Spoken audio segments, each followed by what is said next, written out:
কি সত্যি বাবার কবর করেছো? হ্যাঁ করেছি। এতগুলো স্বর্ণ গহনা মাটির নিচে থাকবে তা হয় নাকি? কিন্তু তার আগে তো চোরের বাচ্চা চুরি করে নিয়ে গেছে।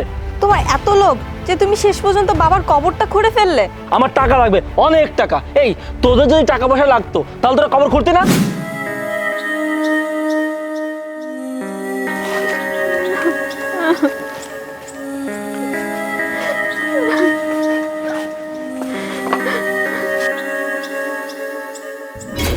আরে কি ব্যাপার, তোমরা এখন এখানে বসে কান্না করছো কেন? তোমাদের বাবার লাশ দাফন করতে হবে না? চলো সবাই। আরে কামরুল ভাই, আপনি কোথায় ছিলেন?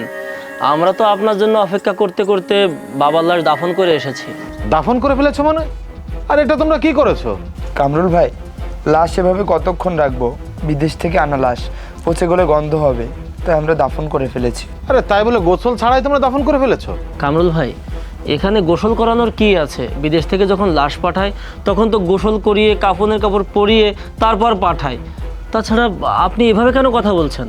না মানে কামরুল ভাই, সত্যি করে বলুন তো কি হয়েছে প্লিজ। না, আসলে হয়েছে কি, চাচা জীবিত থাকা অবস্থায় তার গলায় একটা 3 ভরি ওজনের স্বর্ণের চেন ছিল, হাতে অনেক দামি একটা ঘড়ি ছিল। তাছাড়া চাচা বিদেশে থাকা অবস্থায় অনেক স্বর্ণ অলংকার জমিয়েছিল, সেইগুলো করফাকে দিয়ে আনার জন্য চাচার কাফনের মধ্যে করে বিদেশ থেকে দেশে লাশ আনা হয়েছে। এখন তোমাদেরকে যে বলবো সেটা আমার মনে ছিল না, আর বলেই বা কী হবে? এখন সেই স্বর্ণ অলংকার কীভাবে বের করবে? থাক কামরুল ভাই, সামান্য স্বর্ণ গহনার জন্য এসব কথা বললেও পাপ হবে। আর যদি বাবার কবর খুঁজছি তাহলে তো ডবল পাপ হবে। এসব করার কোনো দরকার নেই। হ্যাঁ ভাইয়া, তুমি ঠিক কথা বলেছো। সামান্য স্বর্ণ গহনার জন্য বাবার কবর খোঁড়া ঠিক হবে না। তার থেকে বাবা কবরে ভালো থাকুক, এটাই আমরা চাই। কামরুল ভাই, আপনি বাবার জন্য দোয়া করবেন। হ্যাঁ ঠিক আছে, দোয়া করা ছাড়া তো আর কোনো কিছু করার নেই। আচ্ছা ঠিক আছে, আমি দোয়া করব। আসি, তোমরা ভালো থেকো।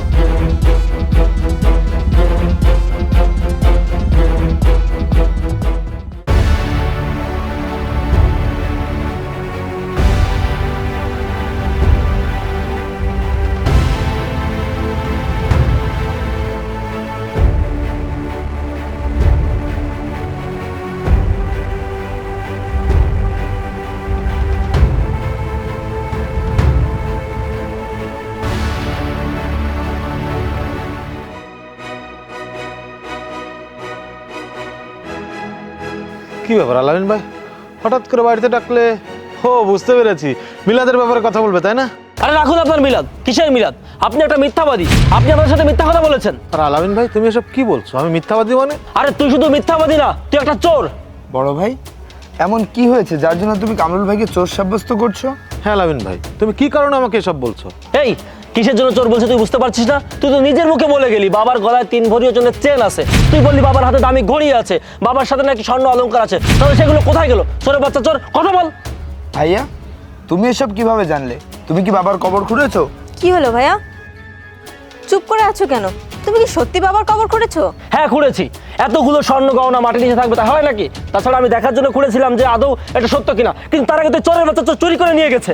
ছি ভাইয়া ছি, তোমার এত লোভ যে তুমি শেষ পর্যন্ত বাবার কবরটা খুঁড়ে ফেললে? আরে সে তোরা যা বলবি বল, তাতে আমার কিচ্ছু যায় আসে না। আমার টাকা লাগবে, অনেক টাকা। এই তোদের যদি টাকা পয়সা লাগতো তাহলে তোরা কবর খুঁড়তি না? না, খুঁড়তাম না, কারণ আমরা তোমার মতো এত লোভী না যে সামান্য টাকার জন্য বাবার কবর খুঁড়বো। তোমাকে এখন ভাই বলে পরিচয় দিতে আমার লজ্জা করছে। এই চুপ কর, আমি তোর সাথে কথা বলছি না। এই কামরুল, আমি তোর সাথে বোঝাপড়া করবো। চোরের বাচ্চা চোর, সত্যি করে বল, সেই সোনা গয়না কোথায় রেখেছিস? আসলে সত্য কথা বলতে চাচা লাশের সাথে কিছুই ছিল না, আমি তোমাদেরকে মিথ্যা কথা বলেছি। এই কি বললি তুই? যখন কিছু ছিলই না তাহলে এত কথা বললি কেন? এত মিথ্যা কথা কেন বললি? কেন মিথ্যা বলেছি তাহলে শোনো।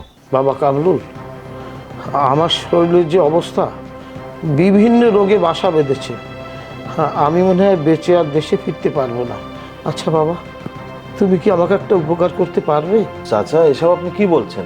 কি উপকার করতে হবে? বাবাজি, তুমি আমার বড় ছেলেকে চেনো না, ও খুব লোভী। আমার মনে হয় আমার অবর্তমানে ও বাকি 2 ভাই বোনকে কিছুই দেবে না। আমি বলি কি বাবা, আমার যদি কিছু হয়ে যায় তাহলে সঠিক জায়গায় আমার সম্পত্তি আর টাকার অংশ বুঝিয়ে দিও। কিন্তু চাচা আমি কিভাবে কি করব? আমি তোমাকে যেভাবে বলবো তুমি ঠিক সেইভাবেই করবে, তাহলে সঠিক লোককে তুমি পেয়ে যাবে। শোনো বাবা,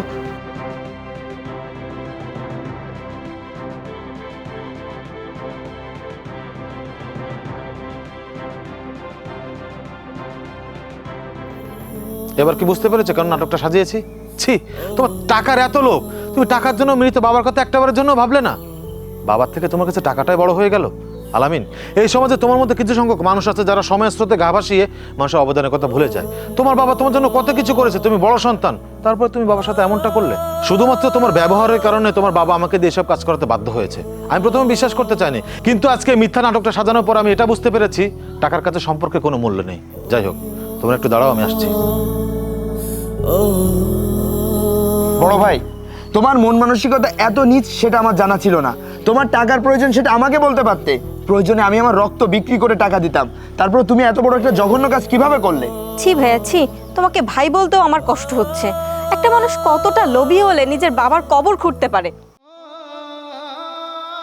রাকিব, তোমাদের বাবা বিদেশ যাওয়ার আগে কিছু সম্পত্তি বিক্রি করেছিল, তার টাকা এবং সকল সম্পত্তির দলিল ব্যাগের মধ্যে আছে। আমি তোমার হাতে বুঝিয়ে দিচ্ছি, কারণ তোমার বাবা বলেছিল যে আমার সন্তানদের ভেতর থেকে যে যোগ্য তাকে এটা তুলে দেবে।